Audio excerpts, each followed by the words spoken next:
Welcome to CyclonesFeverCast, the only webcast dedicated to the Brooklyn Cyclones of the New York Penn League and an affiliate of the New York Mets. Join me each week for a weekly recap and perspective on Brooklyn Cyclone baseball. This is an independent webcast not affiliated with NYPL or the Brooklyn Cyclones.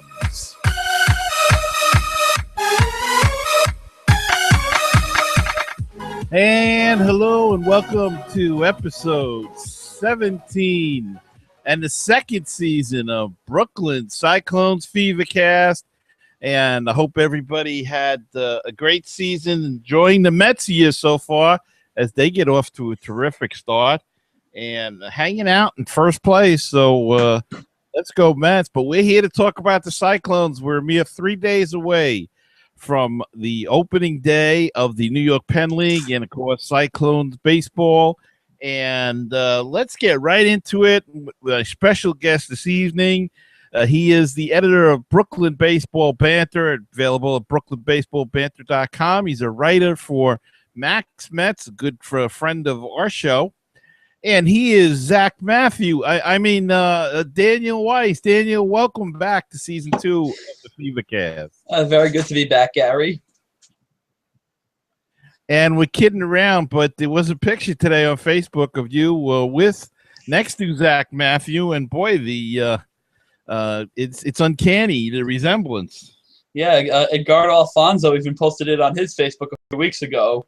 I'm scrolling through my news feed. I see he wrote twins brother, not the best grammar, and I see a photo of me and I see a photo of a Mets prospect. So I asked him who it was, and when he told me, I'm like, oh wow, it does look like me.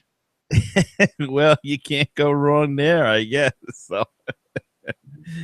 So Daniel, the season is coming up, and I guess it's an exciting time in Brooklyn as we get ready for the first New York Penn League of 2015, and I believe tomorrow is the big day when the official roster comes out, isn't it? And they have the practice day. The practice is Thursday. Roster should be out tomorrow. Last year, I think it did come out on a Tuesday. So Adam Rubin, though, did have some of the roster available. And there's a couple of returning names. Some I'm surprised are back. Some I'm not surprised. I'm surprised Gaither Bumgardner was back because I thought he did very well.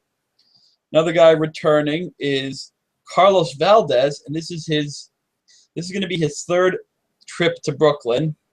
So I'm not sure if he had an injury. I do have to look into it. There's a lot of familiar faces in the infield. 3 of them, however, missed a lot of time due to injury. Jeff Deal, Michael Katz, Will Fulmer, all ended their season early due to injury.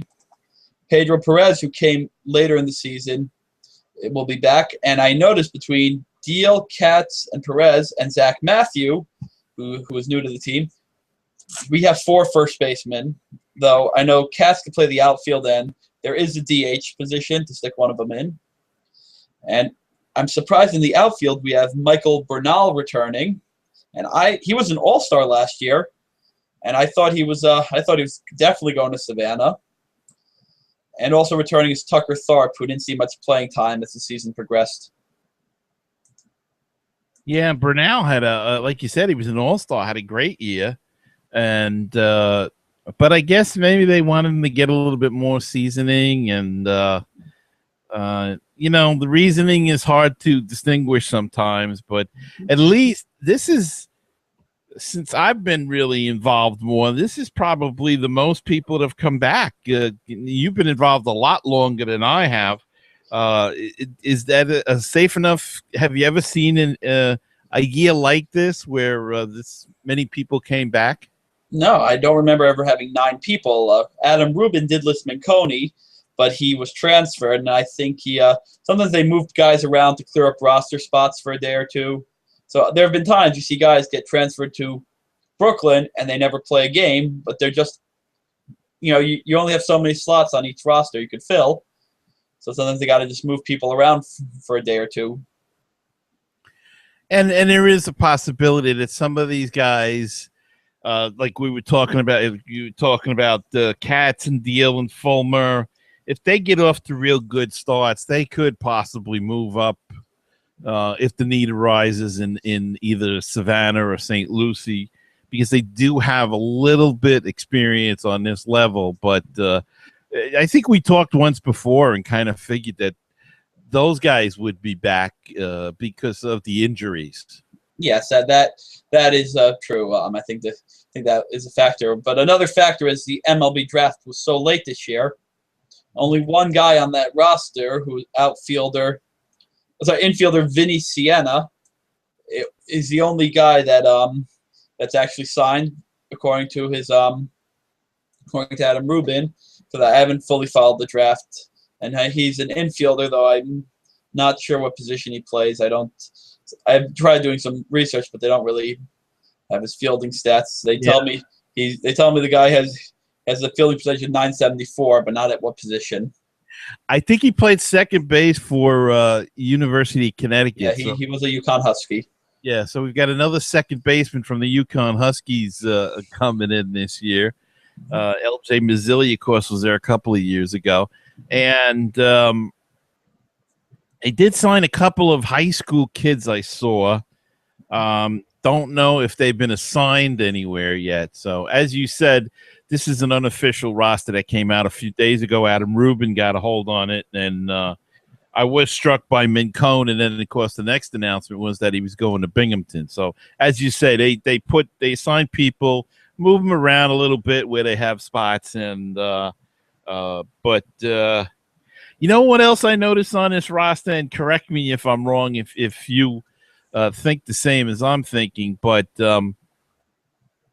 it doesn't. Last year there was some really three guys that were really considered to be stud prospects, I think would be safe enough to say. In Rosario, maybe four. Rosario, Urena, of course, Conforto after the draft, and Molina. And this year, I don't know if there is that stud there. No, I agree. I don't think so. Also, the Mets not having a first round pick also changes some of the mindset. But you know what? As you said on Mets Musings, it's not always about when you get drafted; it's how you perform. I've always believed the guys who get drafted higher, they can't always handle the pressure sometimes. So I actually believe you're almost better off with some of the guys who get picked later. And I also believe in drafting college guys because the playing field is more level in college than it is in high school. Yeah, you're right, and it's really a crapshoot with the high school guys too, because you don't know how they're going to mature. You don't know how they're going to, just develop mentally as well as physically, and that's the whole thing. But boy, if you get that opportunity, you better bust your butt. And as a college student, I have a feeling the college guys know the value of $1 a little more. Probably complaining how expensive everything is. Well, some of these high school kids from the Midwest or something, just the first time they might have been away from home too. So it's they get shocked. They might be a little culture shock with the price of things here in New York. Oh yeah. Then. All right, we got some topics we wanted to go over. Let's stick to the roster for a second because there's been a change in the coaching staff. A minor change, an unfortunate change. Why don't you tell us about that? Yeah, Tom Signor, who missed a good chunk of last season with a concussion that he sustained while coaching in Vegas in place of Viola. He's not going to be able to coach this season, he told me. And Dave LaRoche, who's already been filling in for him in spring training, will come back again this year to be pitching coach. Now, is Signor out for the whole year, or I get the feeling because I don't know if they're going to want to make another they want to make a midseason change because LaRoche has been working with some of these guys since March or April. I don't know when he came to spring training, but you don't want to make big changes. That's why, like I was saying to someone, they gave the theoretical: if Wally becomes AAA, becomes Mets manager, then you should move Pedro Lopez up. And I said, no, you don't want to make so many changes. You got to keep consistency in the staff. And I'm sure if he's cleared, I'm sure he could do something else. He could, sure they could use him as a scout, or maybe they have something in Florida that needs attention. But I don't get the feeling he's going to be back this year.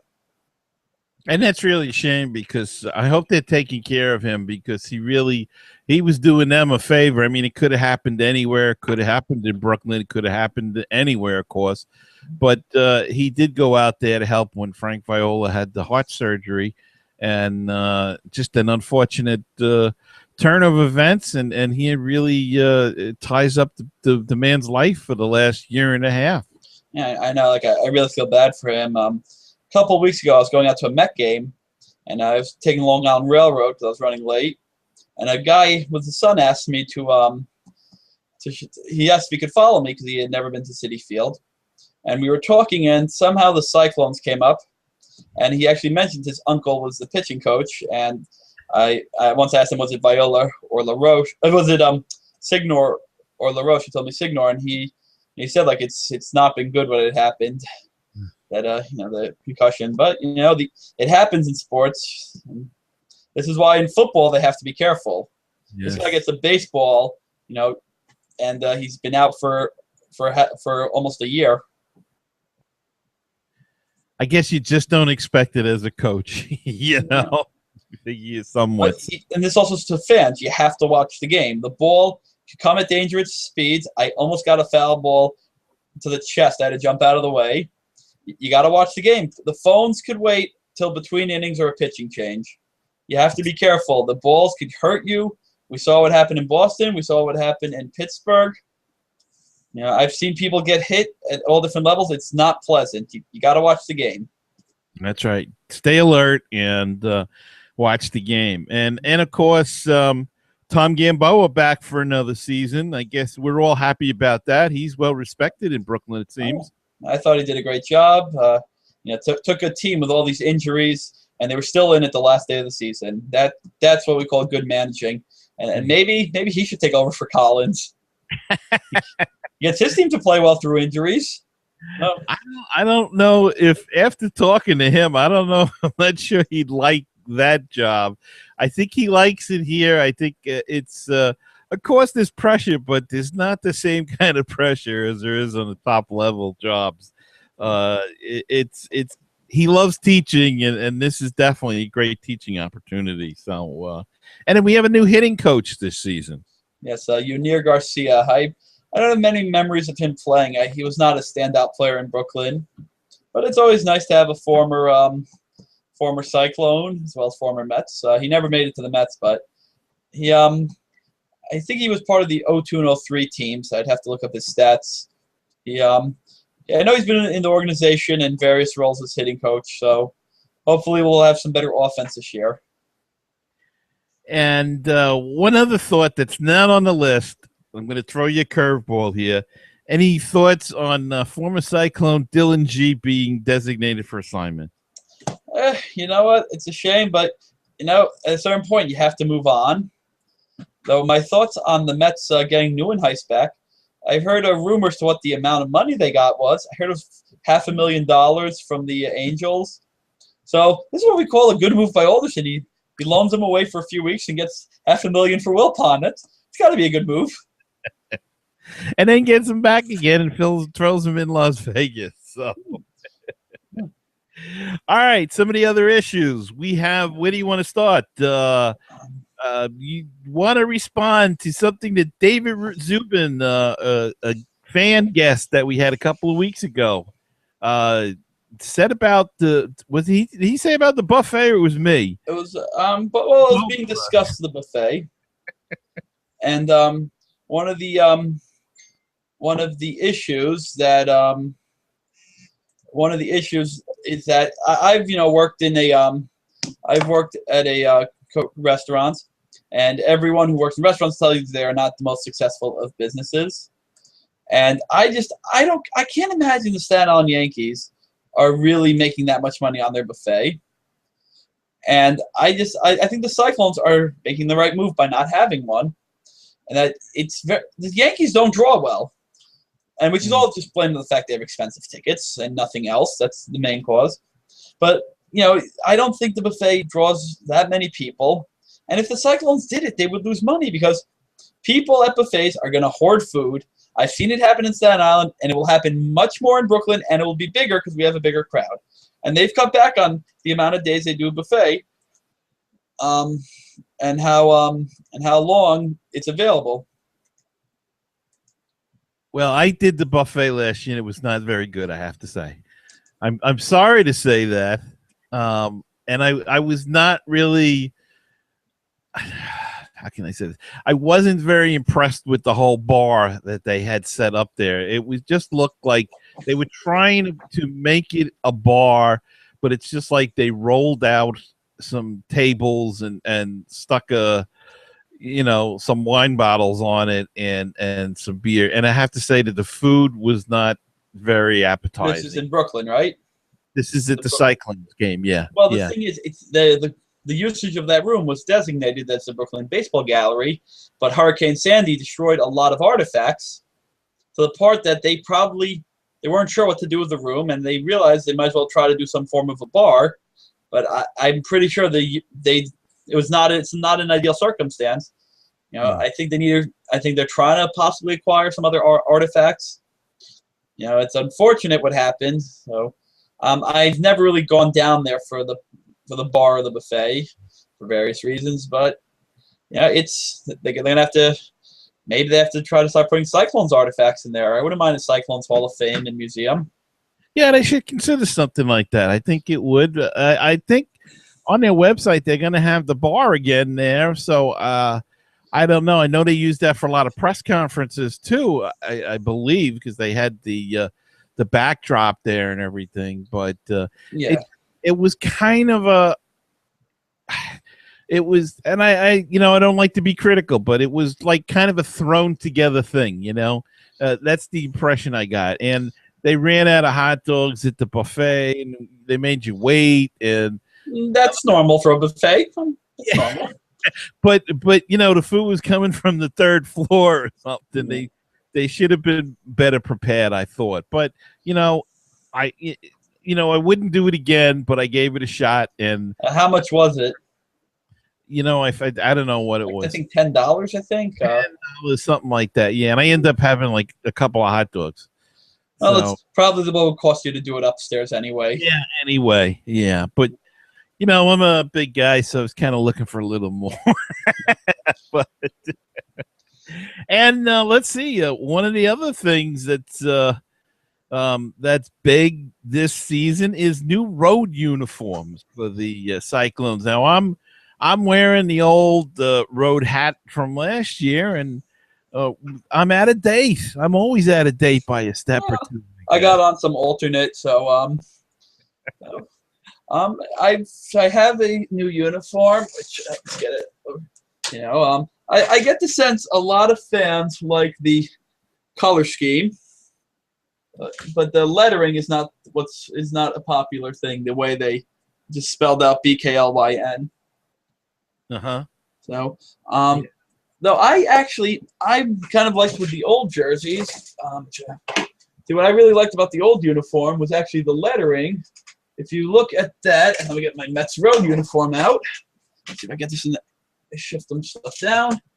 And if you're listening on the podcast, you should probably go to the video because you'll not understand what's going on. There you go. Some of the lettering, if you look at the N here, it's a very, very similar style the Mets and Cyclones had for years. They've a similar lettering. It's noticeable with the O's, and I think it's and the R. So and also the piping was similar, the arched lettering. Right. So yeah. What was that? I was saying I like that. I like that look. Keeping it as close without going to blue and orange, and keeping your own colors, and I like the contrast there. So I think it was the original road uniform, which is a giveaway version. I always was bigger on the gray and the blue. I think it was the navy. I think the giveaway was a little off color. So I like how they returned to navy. I'm much bigger on navy than red, but I like the very old style gray and the piping. But I'm not big on the whole the BKLYN. Yeah, I think if they had, I mean, they didn't ask us, but if they would have went to the color but kept the whole Brooklyn across like the last year's uniform with the navy colors, I think it would have been a lot better. But this is the style they chose, and I think the problem is if you go out of town, though, they don't get the whole BKLYN. Well, if you're at the game and they're playing a team called the Brooklyn Cyclones, I think they'll understand what. Well, that's obviously some short version. Yeah, but well, I would have done an interlocking BC, the nice BC right over here. Yeah, that would have been nice too. Yeah, we've had some jerseys those, and we've got new hats too for the road. Oh, this is the main road hat. Once again, you should be watching the video if you're listening online. And this is the batting practice alternate road hat. These I think would actually be good to wear in Staten Island. The alternate road hat. The bridge. Yeah, I think it would be good to wear in Staten Island. Well, they're having beat Brooklyn night. So there you go. And it is against the Cyclones, obviously. So I don't know. I don't know. I don't know what my feelings are on the bridge hat. You know what? As a batting, its main use is batting practice. Okay. And look, the Mets have Mr. Met on their hat. Well, but I love Mr. Met, so let's not go there. We should have done Sandy, I guess, huh? I think for a batting practice, which they wear a good chunk of the time when fans aren't even in the ballpark yet, because batting practice is always. I never understood why home teams take batting practice first when they bat second. It's across the world in baseball. I never understood it. They can do it longer, and they don't have to put up with all the autograph hunters. Yeah, but that's what makes. That's for the fans. You want fans to come out, especially in the minor league levels. Well, at the minor leagues, yeah, I can see it. The pros, I think that's part of the reason, though. So they got to get their game faces on or something. But now, so how do you feel about the bridge hat, as we're calling it? For batting practice, I think it's fine. I don't like for some games, it's not the worst thing. Also have to factor in it's for road games, so we have. Unless you do go to a lot of road games outside of Brooklyn and outside of Staten Island, Hudson Valley, we're not really going to see it much anyway. It's going to be for the people in the other parts of New York and the Penn League. Yeah, yeah. And I was, it's funny you mentioned Hudson Valley because I thought I had it set up to go July 3rd, and it's not working out right. So, but I'm hoping. Yeah, it's a nice ballpark. It's not too close to the railroad there. So I happen to the PA announcer there, Rick Zolzer.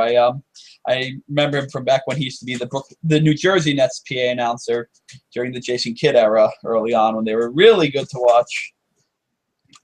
Ah, all right. So you got connections all over the league. Oh yeah, good chunks of it. Yeah. All right, so now let's talk about some promos that we got this season, and of course, Cyclones have a great promotional department and really come up with some inventive ideas.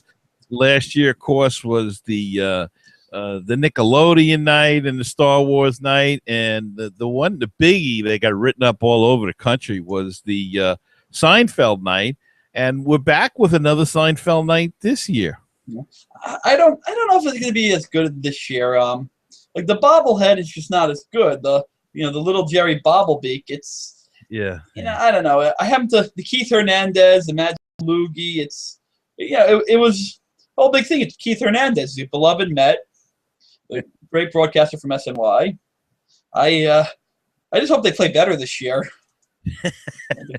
So, I have like the promo schedule in front of me. Obviously you're gonna have your basics. We have the schedule magnet giveaway.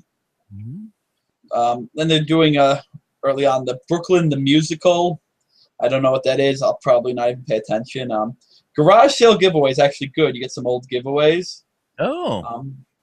I actually like the Saved by the Bell night, which is also CUNY night. So my tuition dollars go towards a free T-shirt as opposed to adequate Wi-Fi at my college. So, and I'm thinking about buying one of those Saved by the Bell jerseys. They're pretty wild, those jerseys. Let me tell you. Yeah. And then we also have the original road jersey giveaway, 15 season celebration. It would be nice to get a couple former players to come. So well, maybe Dylan G could come. May not be doing it. Well, let's look at the Mets disabled. Let's see who wants to take a break from not playing. So. Well, they could be coming through town. Some of those guys on their way back to Citi Field towards the end there. Maybe David Wright will make an appearance. But he was never a Cyclone. Well, but neither was Jose Reyes a Cyclone. No, but he did come back for an appearance. Yeah, there are a handful of guys. They came up. They were in the system forever. Like Jonathan Neese, Ruben Tejada, never played for the Cyclones, and all these great pitchers of Harvey, DeGrom, Wheeler, Syndergaard, and Matz. None of them ever played in Brooklyn. So they jumped right through there, huh? They went right to, I guess, from Kingsport to Savannah or whatever, or short season or low A, because it's. Well, those guys probably were. No, they were all drafted when we were in Savannah. Mm. Well, of course, it's the last year for Savannah, so they'll be playing in Charleston, I think, next year. Charleston, South Carolina? No, Charleston is the Yankee affiliate. I think what did Mac Aid say? I think Columbia, Georgia, something like that. Oh, it might be Columbia, South Carolina. South Carolina, yeah. It's South Carolina, but I get my cities mixed up. So, garage sale or what garage giveaway, whatever you. It's garage sale giveaway. And what date is that? That sounds like a good one. I'm going to jot that one down myself. Yeah, that was Tuesday. That's Tuesday, June 23rd. Get there early. If you missed the giveaway last year, they'll probably have it. Wow, that's a great thing, and of course you got to get there early for those giveaways, especially the jerseys. The jerseys go, they draw the crowds fast. I'm upset. The Marty McFly uniform. I have a final at 8:30 that night, so I'm gonna go get the jersey. I'm gonna have to, head out back to Brooklyn College for a final. So. Well, with your pull, you should be able to get back into the game, no? But by the time I'm done, it's gonna be like 9:30. Oh, I got back in after that foul ball to the arm last year during batting practice. So I'm like scrolling through. Seinfeld night. I think it's going to be. I think it'll be popular. And I think the jerseys might be a hot seller. And then we obviously have another Verizon jersey. We have Irish night as usual. I'm very annoyed. The honeymooners night is not. It's on a Saturday. I can't go. Oh. And what are they doing for that night? They're doing Sandy the Seagull in a Ralph Cramden outfit. Okay. And because today's Harvey Day, I saw someone put up on Facebook, "Who's pitching? Oh, Harvey!" From the Great Honeymooners episode. And, well, it looks like it's going to be another great season, and I hope they have a great year. I hope I'd love to see him win, not only for Brooklyn but for Tom Gamboa. He's such a nice man, and it'd be great to have a winning team there, and I'm really getting excited for the season. Yeah, the one giveaway to me that I think is the best of them all is the Sid Finch bobblehead. Yeah, to honor the greatest player never. I looked at him I said, "Oh my God, whoever came up with it, I think you just got the award for best promo ahead of time." Sid Finch. Yeah. Of course, the big Sports Illustrated April Fool's Day joke a number of years ago now. I don't remember when it came. 30 years ago. 30 years ago. Yep. One of the best of all time. They really played it to the hilt, and the Mets went along with it. And that was kind of, I guess, I don't know what happened when the Wilpons got a little tight, because it used to be we had Chico Escuela and Saturday Night Live and the whole thing. Baseball been very, very good to me. And Tom Seaver stole his bar soap. Yeah. Sid Finch and gee, I remember even when Ed Kramer was on Saturday Night Live and they were sort of poking fun at things, and poking fun at the Mets. I think one of the things was he leads all records in Mets hits, and yet he never got a goal watcher at dinner, and it was Kranepool with a. I think it's just because he was there so long. But Yeah. the Sid Finch story was the Mets were also it was 85, so they were going to be good. Question was, were they good enough to make the playoffs? Right. And could they get this guy? They already had Gooden and I think Darlin at the time. Some guy had this great line at the ball game last night because I was mentioning the Sid Finch ball. He goes, "Yeah, today's standard, Mets draft, find a guy who can hit the ball to the topmost row of the Citi Field upper stands. The Mets can't afford to sign him." Yeah. So that's Sid Finch in 2015. Maybe he won't sign with Scott Boras then, so then maybe they'd have a chance. Well, as I say, we're looking forward to the season. It's coming up. We're 3 days away, and it should be good. And I have one other announcement I'd like to make before we leave, and that is that the Lincoln St. Mary's Council number 312 is sponsoring the 4th annual Brooklyn Cyclones charity game on Saturday, June 27th. Proceeds go to benefit children's charities, only $7 a ticket, and there is a post-game firework. So bring the kids, and you can contact Frank Rampino at 347-236-1942. And that's for a good cause. So if you're going to go to the game anyway, take your kids, go see your Cyclone game. What was the date of that one? June 27th. I think there's actually a giveaway that day. No, but it is the 20th anniversary of Toy Story. So I do plan, guys, on doing a group outing. I'm still deciding on a date. One date might be Wednesday, August 26th for the Sid Finch bobblehead. And the other one I'm considering is Wednesday, find the date here, Wednesday, July 29th for the Juan Lagares bobble glove. Both events will be $10, and you get a free Cyclones hat. You could add those. For some of you, it's yet another hat to the collection. So I will post the info. Join the Facebook group Real Brooklyn Cyclones and Brooklyn Bolts fans. Even if you go to one game, you're a Met fan who likes to see what goes on. It's a place where there are a lot of good fans there. So make sure to check that out. Also check out Brooklyn Baseball Banter, Brooklyn Cyclones News and Memes. And I'm now on Twitter at BKBBallBanter. I could not fit the whole thing in, so I had to shorten it to that. And that's I think we covered everything. Yeah, I don't have to say anything. You took my whole closing away. I left your Brooklyn camera. That's right. Brooklyn Camera on Facebook is the semi-official photographer for Brooklyn Baseball Banter. I guess it's safe to say. He did great photos. We went the other night to the Mayor's Cup, and I think he's still editing the photos. Cliff always has good photos. Actually, we had a lot of fun after the game. We got to go into the locker room, which was really cool. That's neat. And I was at MCU Park. They're pretty much ready for the season. A few finishing touches. The field looks great. The lines are going from the football field.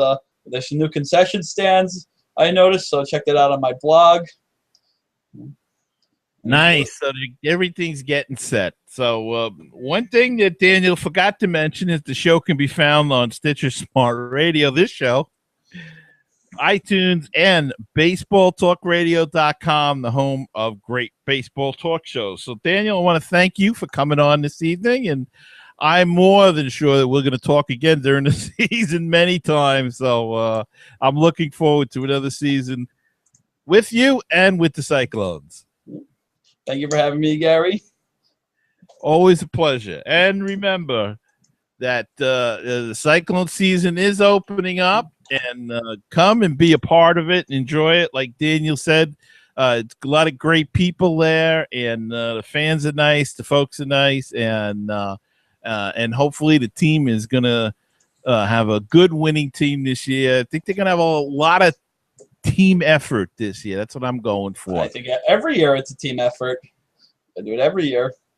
So and if you're at any games, you guys can catch me. I sit in Brooklyn. I'm in the front of section 16, right next to the dugout by first base. And in Staten Island, I'm behind the dugout.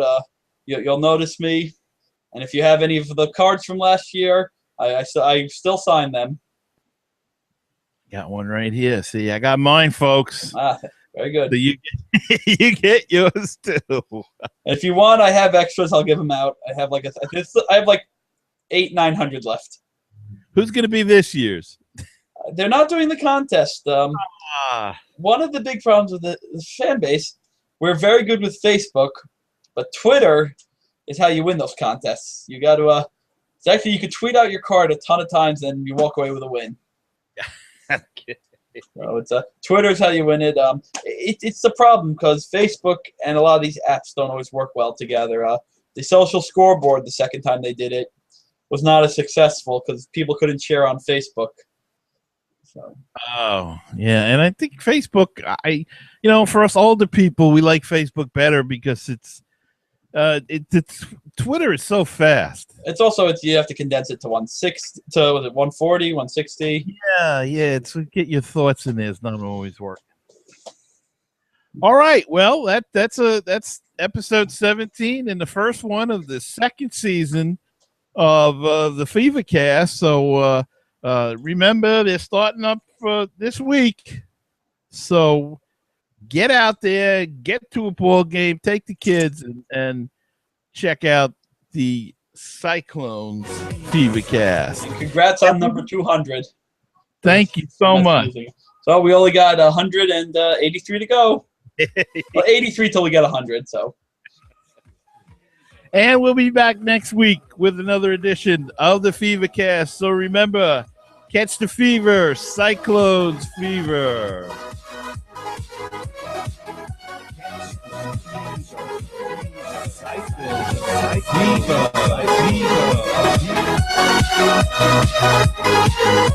Fever.